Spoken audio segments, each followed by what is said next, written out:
नमस्कार दोस्तों, मैं सुदेश शर्मा सुदेश बगाना क्लासेस में आपका स्वागत करती हूँ। कैसे हैं आप सभी? आशा करती हूँ कि आप बहुत अच्छे होंगे। दोस्तों, यदि आपको वीडियो पसंद आए तो लाइक, शेयर और सब्सक्राइब जरूर कर देना। जैसा कि हम हर रोज एक टॉपिक कवर करते हैं, सीटेट, एचटेट और जीके के पोर्शन को हम हर रोज कवर करते हैं। तो चलिए आज हम अपने टॉपिक को आगे बढ़ाते हैं।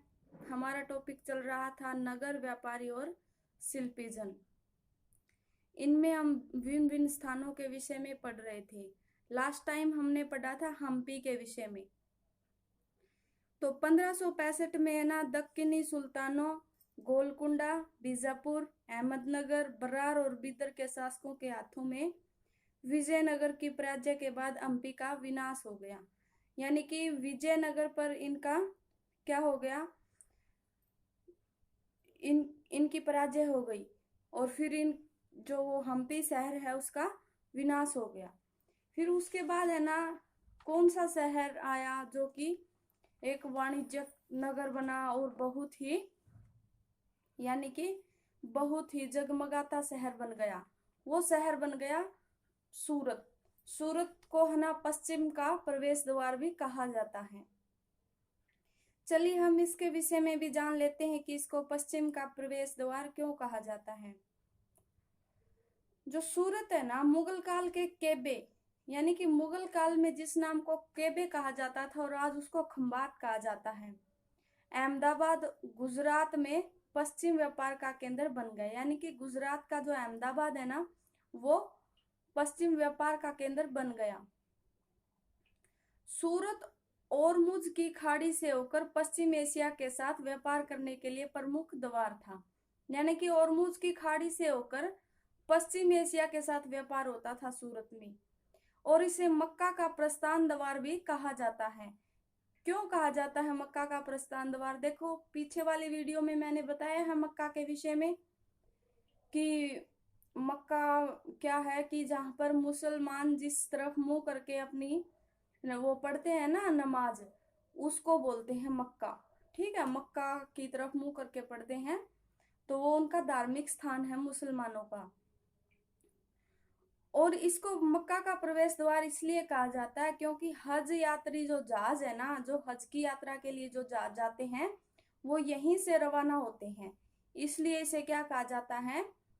मक्का का प्रवेश द्वार। और ये सर्वदेशीय नगर था। सर्वदेशीय नगर मतलब सभी देशों के साथ यहाँ से व्यापार होता था और सभी जाति और धर्म के लोग यहाँ पर रहते थे।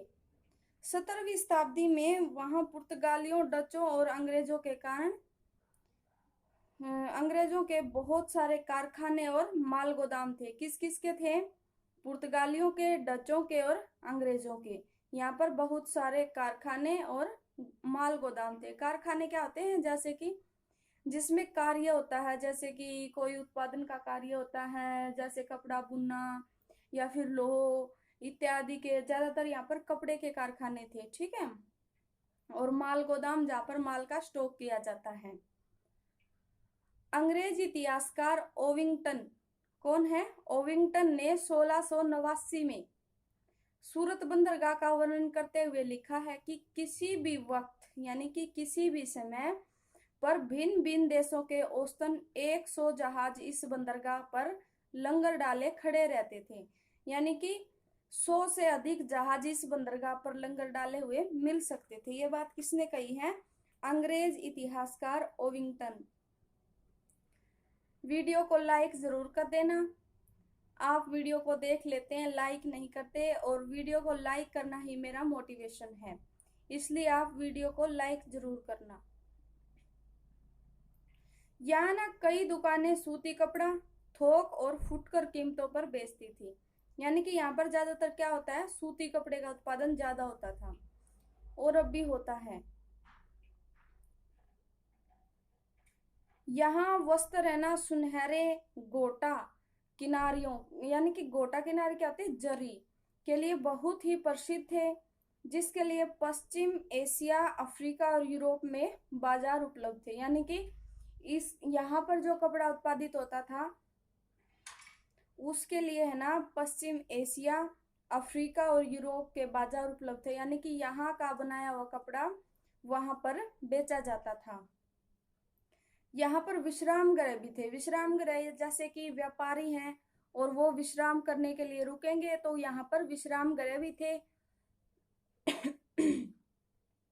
भव्य भवन और असंख्य मनोरंजक स्थल थे, यानी कि भव्य भवन, बड़े बड़े भवन और असंख्य मनोरंजक स्थल, जैसे कि मनोरंजन के स्थान थे यहाँ पर। और यहाँ ना कठियावाड़ी सेठ तथा महाजनों की बड़ी बड़ी कंपनियां थी। कठियावाड़ी सेठ और महाजनों की बड़ी बड़ी कंपनियां यहाँ पर थी। और यहाँ की हुंडियां दूर दूर, जैसे कि मिस्र, काहिरा, इराक, बसरा और बेल्जियम के एडवर्ब के बाजारों में मान्यता प्राप्त थी। देखो हुंडी क्या होती है, जैसे कि अब चेक दे देते हैं कि उस बैंक में ले लेना, चलो भाई, ऐसे ही पहले बैंक तो होते नहीं थी, हुंडियां चलती थी। और उन हुंडियों में क्या होता था कि कोई व्यापारी सामान खरीद लेता था और बोलता था भाई ठीक है, आपका सामान यहाँ मैंने खरीद लिया है और आप है ना वहां जाकर उस व्यक्ति से पैसे ले लेना, और वो है ना एक हुंडी लिख कर दे देता था, यानी कि एक प्रूफ लिख कर दे देता था, उसे बोलते हैं हुंडी। तो इसकी हुंडियां दूर दूर तक चलती थी।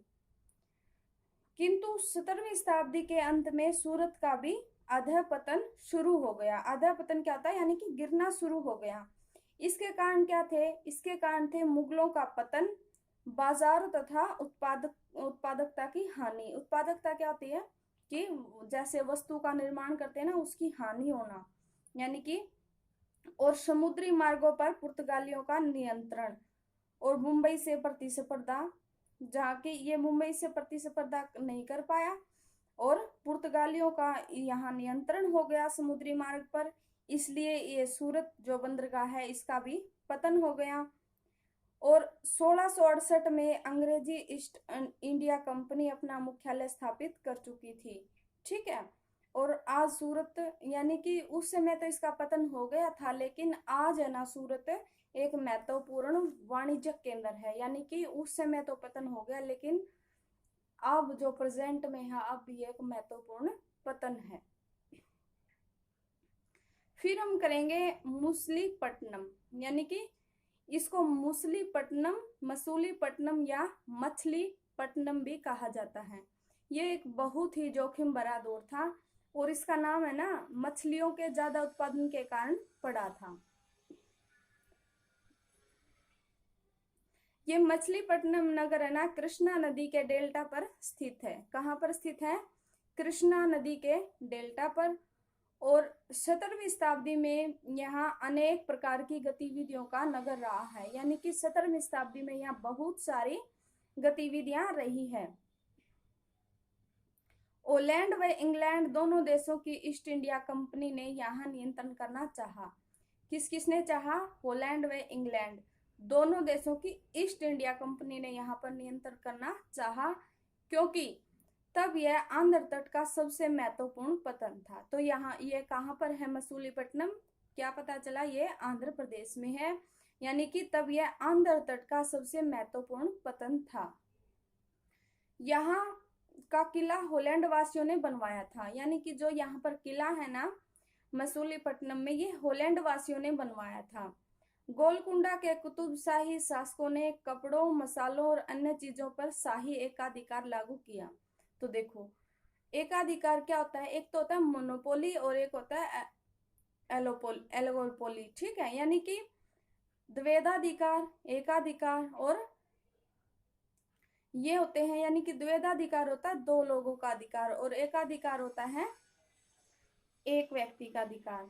और ये क्या था कि यहाँ पर किसका एकाधिकार हो गया था, गोलकुंडा के कुतुबशाही शासकों का, यानी कि सिर्फ इनका ही इस पर अधिकार हो गया था और इनके सिवाय यहाँ पर कोई भी यह चीज उत्पादित नहीं कर सकता था, क्योंकि ये जो व्यापार था वो ईस्ट इंडिया की कंपनी के हाथों में न चला जाए, इसलिए गोलकुंडा के शासकों ने इन पर एकाधिकार जमा लिया था।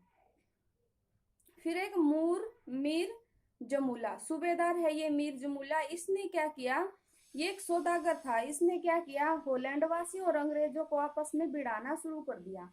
किसने शुरू कर दिया, सूबेदार मीर जमूला ने। ठीक है, इसने क्या किया, होलैंड वासियों को और अंग्रेजों को आपस में भिड़ाना शुरू कर दिया। ये सौदागर था। सौदागर क्या होता है, जैसे कि सामान को यहाँ से वहां ले जाना, उसे बोलते हैं सौदागर। यानी कि सौदा करना है कि यहाँ से इतने में खरीद लिया और आगे इतने में बेच दिया, उसको बोलते हैं सौदागर।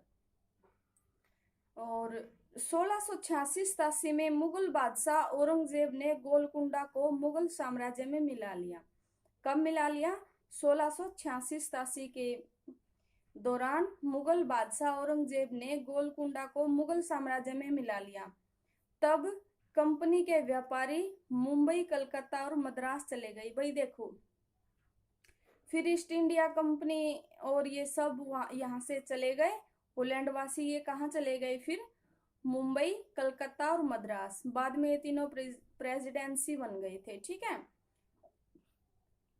और फिर क्या हुआ, ये मसूलीपट्टनम है ना, अपने व्यापार व समृद्धि को खो बैठता है और 18वीं शताब्दी के दौरान इसका अधः पतन हो जाता है। यानी कि 18वीं शताब्दी में फिर इसका जो व्यापारिक पतन हो जाता है।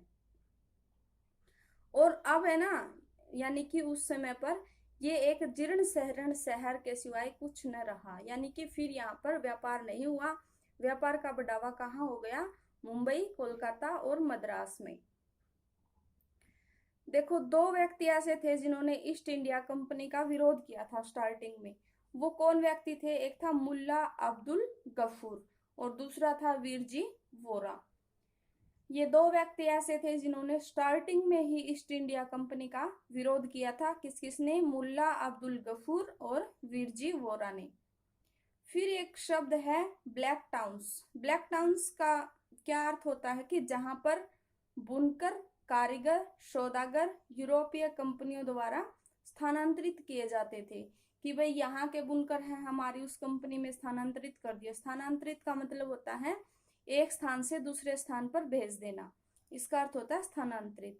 और इनके स्थानांतरित करने की प्रक्रिया को क्या बोलते हैं, ब्लैक टाउन्स। फिर जो पुर्तगाली नाविक है ना, वास्को डी गामा, ये अटलांटिक महासागर से होते हुए कैप ऑफ गुड होप से निकलकर हिंद महासागर पार करके भारत पहुंचा था।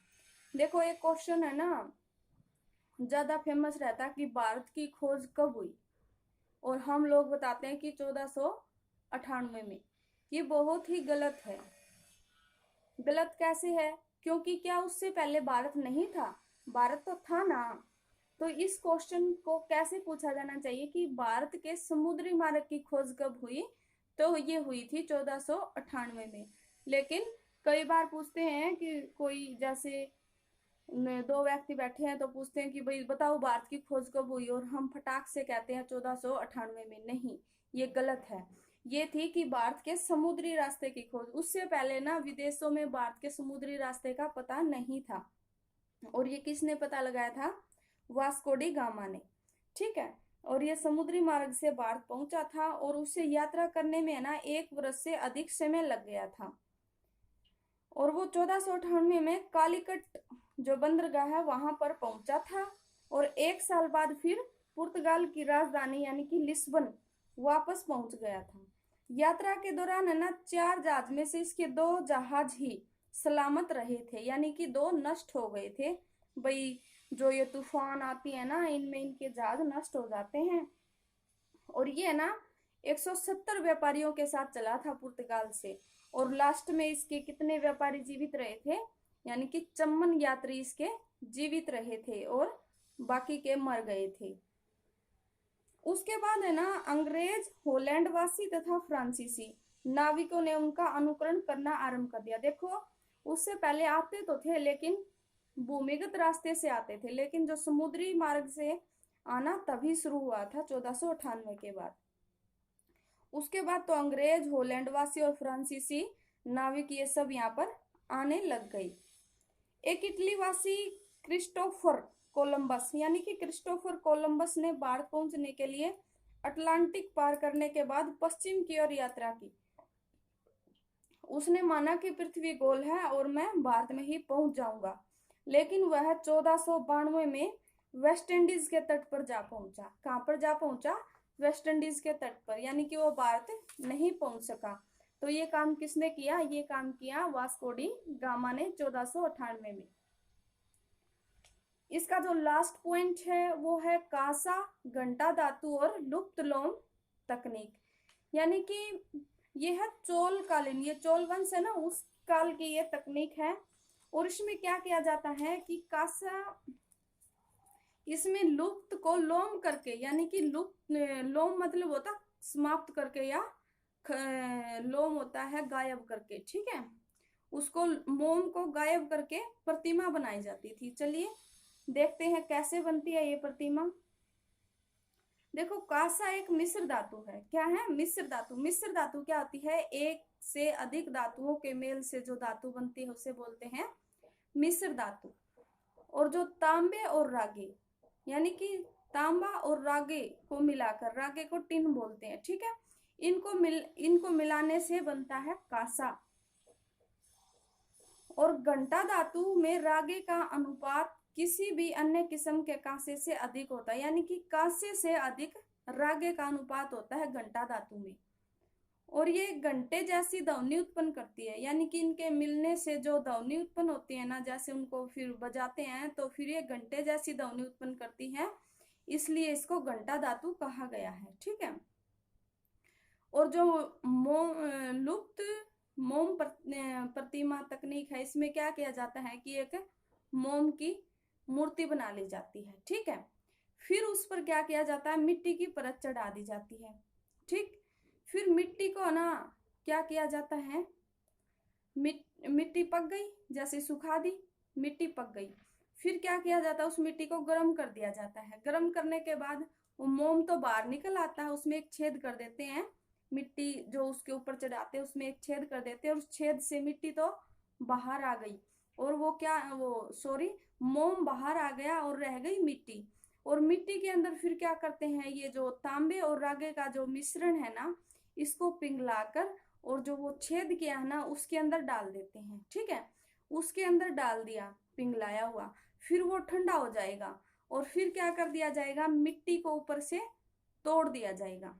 मिट्टी को ऊपर से तोड़ दिया जाएगा तो उसमें क्या बन जाएगी? एक चमकदार मूर्ति बन जाएगी, जो कि घंटा धातु की मूर्ति कही जाएगी, ठीक है। इसे बोलते हैं लुप्त मोम प्रतिमा तकनीक, ठीक है। ये मैं आशा करती हूँ कि आपको समझ में आ गया होगा। और यहाँ तक हमारा लेसन 6 अब कवर हो गया है। तो यदि आपको वीडियो पसंद आ रही है तो लाइक ज़रूर करना। हाँ, इतना मैं कहती हूँ, यदि आप ये वीडियोस यानी कि एक बार, दो बार, हर बार देखते रहोगे ना, तो आपके सीटेट, एचटेट और जीके का पोर्शन ऐसे हो जाएगा कि आपको पता ही नहीं चलेगा। और सीटेट, एचटेट में है ना हमेशा यही पूछा जाता है, लेकिन बस हम क्या होते हैं, बड़ी बड़ी पब्लिकेशन के चक्कर में फंस जाते हैं और हम बहुत ज़्यादा स्टडी कर जाते हैं, और जो नॉर्मल सी बातें होती हैं उनको हम भूल जाते हैं।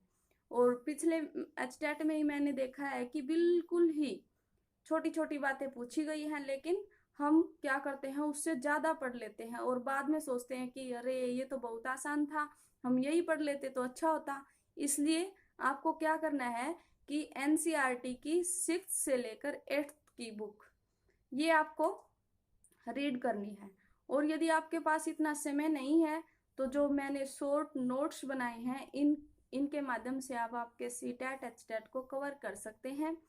ये वीडियो आपके लिए बहुत ही हेल्पफुल होगी। और यदि आपके कांटेक्ट में आपका कोई भाई बहन, कोई रिश्तेदार है, तो उसको आप शेयर कर दीजिए कि भाई आप सीटेट, एचटेट कर रहे हो। यदि कोई बीएड कर रहा है ना, उसको भी आप शेयर कर दीजिए कि है ना आगे आपको सीटेट, एचटेट देना है, इसलिए आप इन वीडियोस को देखिए, जिससे कि आपको सीटेट, एचटेट करने में बहुत ही आसानी होगी। तो ठीक है दोस्तों, फिर हम कल मिलेंगे नए टॉपिक के साथ। तब तक के लिए नमस्कार। धन्यवाद वीडियो को देखने के लिए।